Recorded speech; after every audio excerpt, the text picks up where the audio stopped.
एक बार एक राज्य में बहुत सारे लोग आलसी हो गए।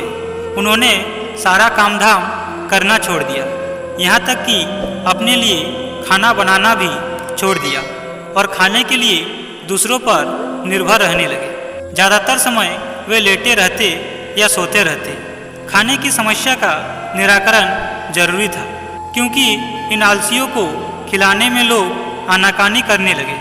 एक दिन सभी आलसियों ने राजा से मांगा कि सभी आलसियों के लिए एक आश्रम बनवाना चाहिए और उनके खाने की व्यवस्था करनी चाहिए। राजा नेक और दयालु होने के साथ साथ बुद्धिमान था।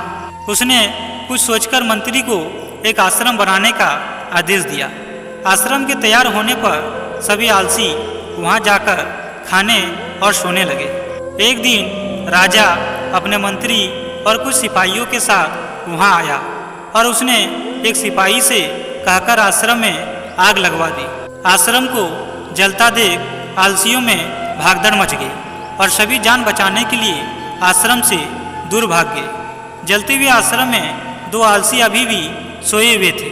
एक को पीठ पर गर्मी महसूस हुई तो उसने पास ही में लेटे दूसरे आलसी से कहा, मुझे पीठ पर गर्मी लग रही है, जरा देखो तो क्या मजरा है, तुम दूसरी करवट लेट जाओ। दूसरे आलसी ने बिना आंखें खोले ही उत्तर दिया। यह देखकर राजा ने अपने मंत्री से कहा, केवल यही दोनों ही सच्चे आलसी हैं, इन्हें भरपूर सोने और खाने को दिया जाए। शेष सारे कामचोर हैं, इन्हें डंडे मार मार कर काम पर लगाया जाए। मित्रों, अपने विवेक का प्रयोग करके अपने जीवन के आलस्य को पहचानना होगा, जिससे आप अपने जीवन में कभी दुखी नहीं रहोगे।